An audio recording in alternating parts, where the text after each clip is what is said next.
Hello ladies and gentlemen, my name is Dan, the voice behind ThatKaitoDan, and welcome to the first RWBY review of 2016. Right off the bat, I want to quickly point you to a post that Gray made about viewer discretion for future episodes. I know the viewer age for RWBY hits all kinds of age groups, and knowing some people personally who watch this show with their younger kids, it's handy to read this if you're responsible for those who you may feel you might need to watch the episodes ahead of time, given some future, darker and more mature content to come. So I'll post that in the description down below. Do give it a read. Anyway, we're finally back into the volume after the painful cliffhanger that we were left on to the end of the 2015 and into a winter break. And now as we're rolling into a new year, what opinions do I have on this first episode of the second half of Volume 3? Remember that these are strictly my opinions, you're welcome to your own, which you can share in the comments down below as well. And of course, spoiler warning for those who haven't seen this episode. With that being said, let's kick off talking about Chapter 7 of RWBY Volume 3, Beginning of the End. We actually open on, well, nothing, as all we get is Miss Cinder Fall exclaiming her desire for power and wanting to be feared.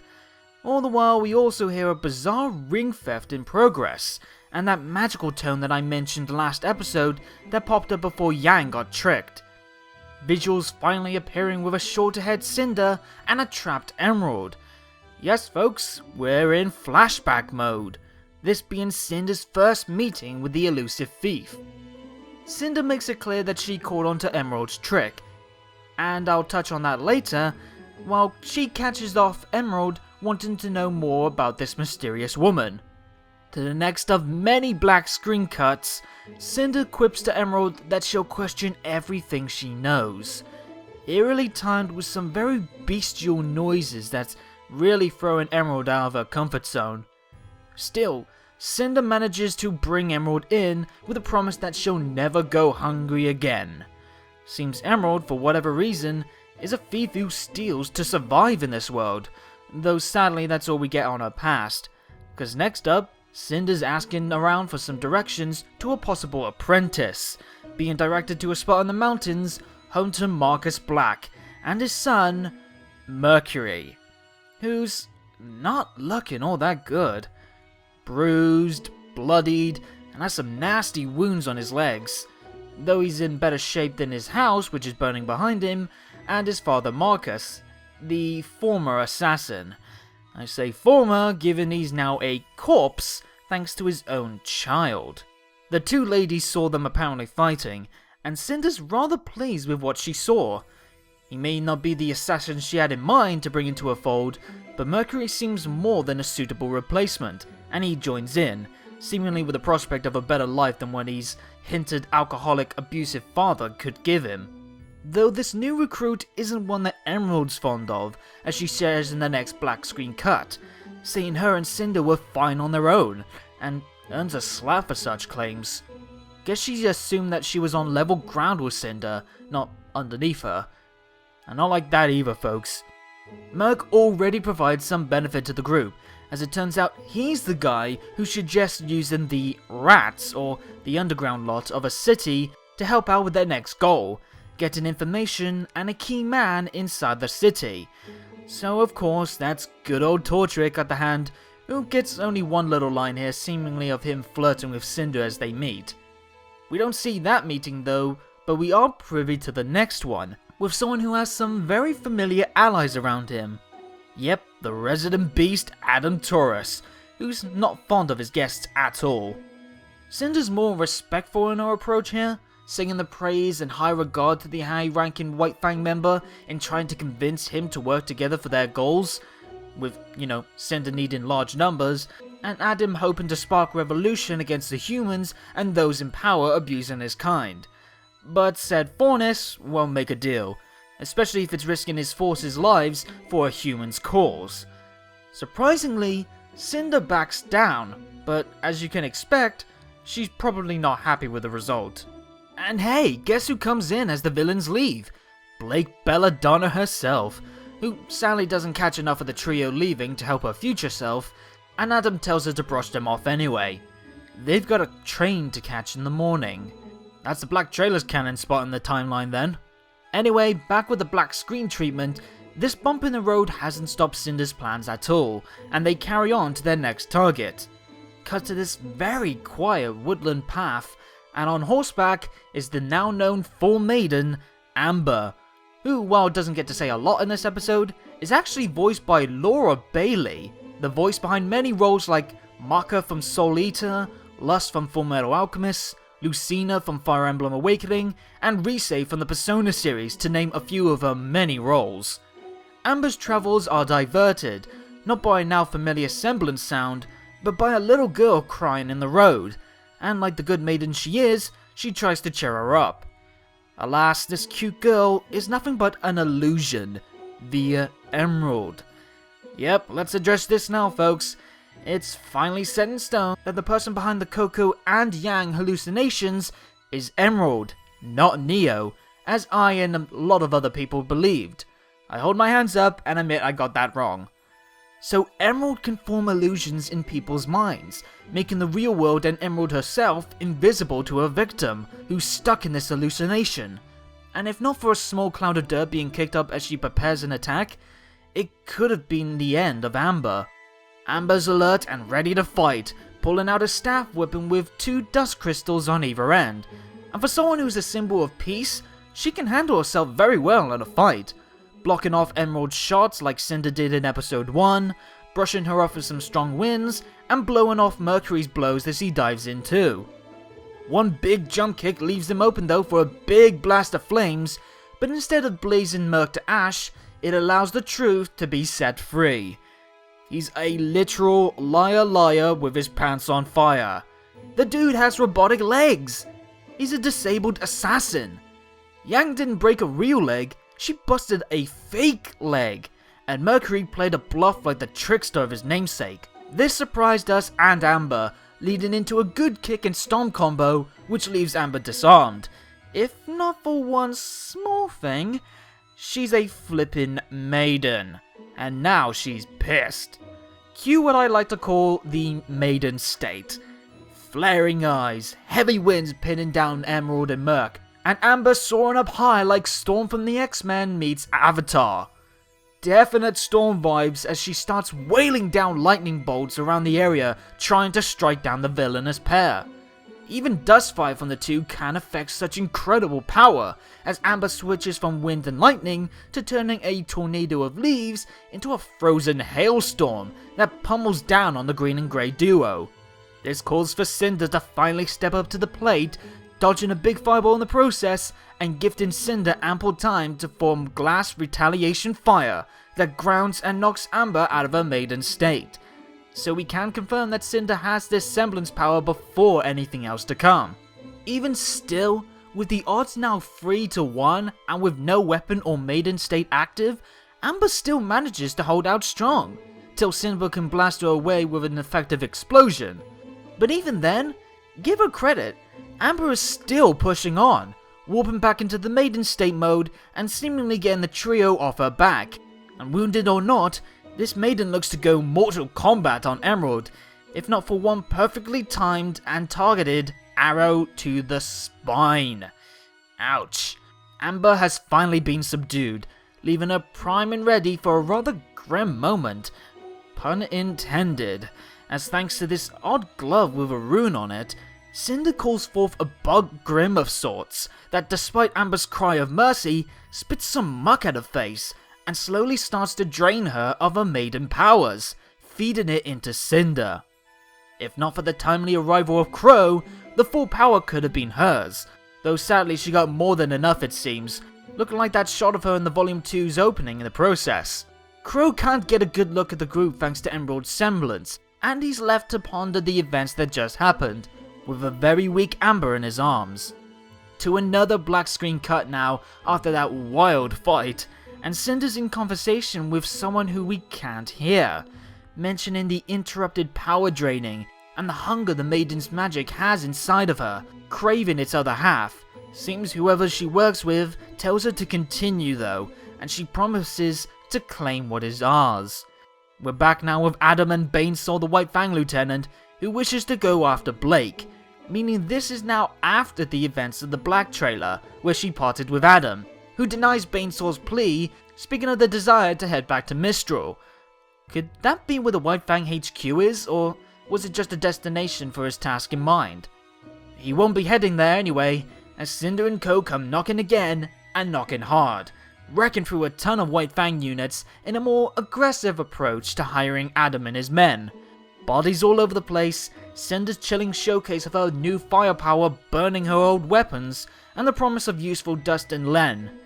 Yeah, it seems Adam has little choice in the matter. Join the cause, or he and his forces may not live to see their goals achieved. Cue a big flash forward now with cuts from Yang's victory over Merc in the Vital Festival tournament to the leg break, and after finding out about Emerald's semblance and Merc's mecha legs, these reminders serve as an extra body blow to the truth behind such a trick that the pair are still selling as they play up the broken leg deal and gets medical aid helping them exit. Poor Yang is still pleading her case, but even a simple reaching out gesture has the Atlas men on edge, and it looks like Miss Xiaolong is still in some hot water.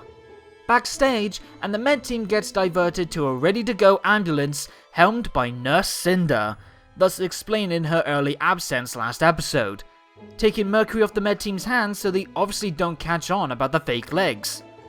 They're in the clear now though, which lets Mercury really ham up his acting now, earning a bop from Emerald, who's suffering from some headaches from using a semblance power. First time of a negative effect from a semblance, I believe, as well. She also mentions dealing with two minds, let alone one, is bad enough. She obviously affected Yang's mind with the illusion, but what's the second mind? It can't be the two med team guys. There was no shing sound like before. It could be just M still feeling the effects of using the power against Coco with the Yatsuhashi illusion, or it's just her saying she can't handle dealing with Mercury's antics on top of the semblance stress. Still, she and Merc earn praise from Cinder. The trick went off smoothly, and even the driver gets applause. That being, of course, Little Miss Neo. And back to their home base they go, where the news tells all they need to know about their trick and their key results. Reports of the injury to Merc from Yang's attack served as a tragedy, negative reception on Ozpin and Beacon for their teaching methods, and a spike in grim activity that even the Atlas forces can't seem to control right now. Things just keep turning up gold now for Cinder and co, as the episode ends with Mercury laying low to play off the ruse and give him time to fix his leg, while Cinder and Emerald make sure that their next matchup plan goes just as smoothly, which can't mean good news at all for the likes of Pyrrha, Penny, and beyond. Wow, what a rush.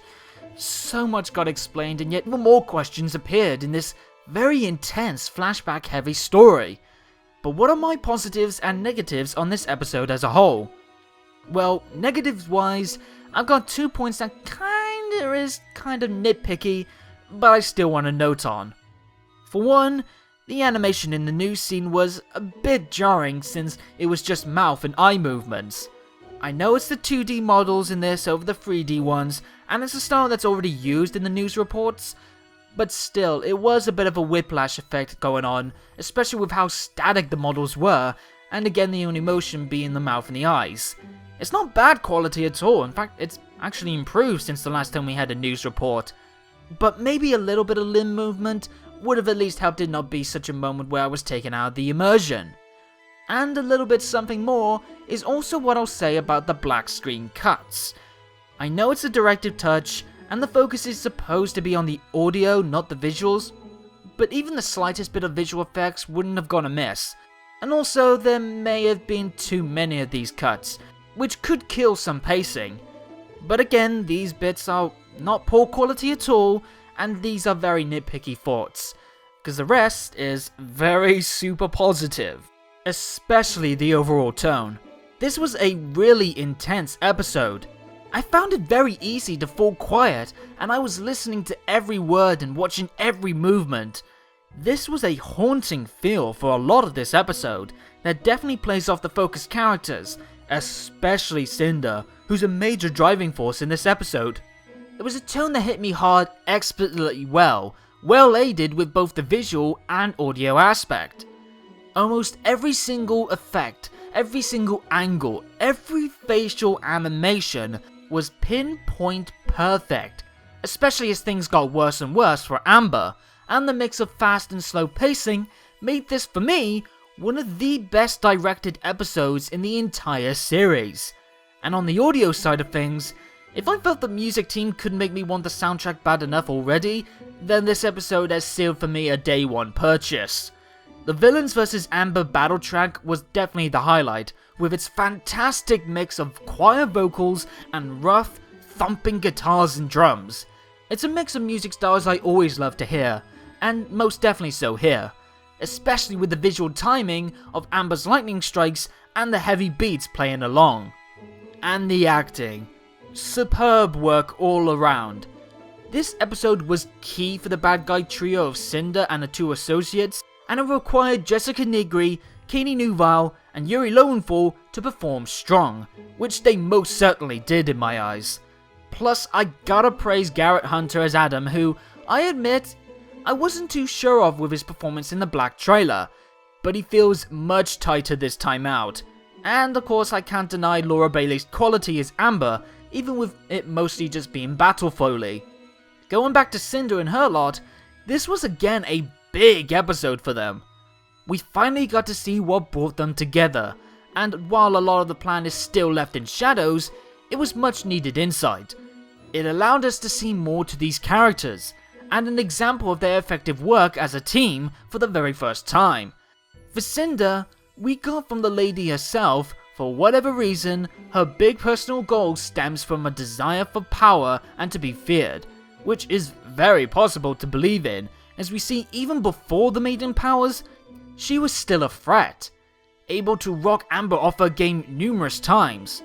Plus we know now that she's got some form of partner or boss waiting in the wings, making that one hell of a mystery moving forward. True, I still want to know more about the woman behind the flames and her plans, but it's enough for now, since the mystery is starting to be explored more, and Cinder was finally shown in this volume doing something of worth, even if it was mostly just thanks to a flashback. Time spent exploring a character was actually given to her team, like with Mercury, who, his reveal of his synthetic legs was a great moment, and instantly threw a couple of things we know on a spin. It explains now why he's so skilled with his legs. He's the son of an assassin with weaponized legs. Plus it also explains why he gave up on that Pyrrha fight, and knew that she was using her polarity as a semblance. He noted the power because it affected his legs, and if he carried on, he could have run the risk that Pyrrha would have catched on about them, and thus ruined some of the plan. Seeing him play the pain victim in present day, now knowing this, just adds another layer to his sneaky devil antics, especially seeing him go full Oscar hunting in the ship, much to the chagrin of Emerald, who despite not having much to her past explored like Mercury did, the episode did give us some new insight on her. First, we know now of course her semblance, and the fact that Cinder has both a hallucination illusionist in Emerald and an after-image and disguise master in Neo adds to the trouble that they can all cause. But for me, it was most interesting seeing sides to her partnership with Mercury and her connection to Cinder, and why she seems so attached to her. Cinder is basically her last hope for survival, having to steal to keep alive until meeting her, who, in being able to use her skills for her goals, will provide Emerald the things to keep alive. And yet, Emerald is also shown to mistake her position. She got smacked after all for thinking a violent guy like Mercury, who ironically will end up being her partner that she has frequent sour times with, isn't necessary to their plans, and basically acting like Cinder's equal, not a leader and an associate. It kinda makes me feel these two are like Joker and Harley Quinn. Cinder's the one who uses Emerald to benefit herself, all the while doing it under the promise of bettering things for Emerald, and Emerald latches onto Cinder because she basically has no one else, despite the less than happy relationship. Adam got a solid exploration too, now that we see he's not working for Cinder out of loyalty or shared feelings on her goals, but basically because fear. Don't forget though, he is still technically a bad guy. The very next day, he has no qualms about blowing up a train with the crew members still on board. He's just not on Cinder's flavor of evil. He hates humans still, but he won't risk his men for a cause that's worth dying for, and that's an interesting aspect to look into. And of course, this episode was timed right following the introduction of the Maidens in the first place, with showing off just what their power, and a Maiden in general, can do. It's power unlike anything seen in the show before, again getting some major Avatar vibes, only here it seems Maidens can use all the elements known to be found in dust form right now, that being fire, wind, ice, and electricity, and overall, it really helps boost the role's worth now as a target for Cinder, who's definitely not a weak threat without it, but more than likely a major one with it, and what could be a possible future for of course Pyrrha, and of course more other characters to come. For the voice acting praise of this amazing episode, it's the hardest decision I've had this section, but I'm gonna give it to Jessica Nigri. Cinder was the character which carried a lot of this episode, and she thankfully was able to pull off the alluring negotiator and the deadly vixen elements that was called for. So yeah, that's the very first episode of the year done, and as the kicker to what's bound to be a gripping rollercoaster ride towards the volume's end was more than worth the 3-week break.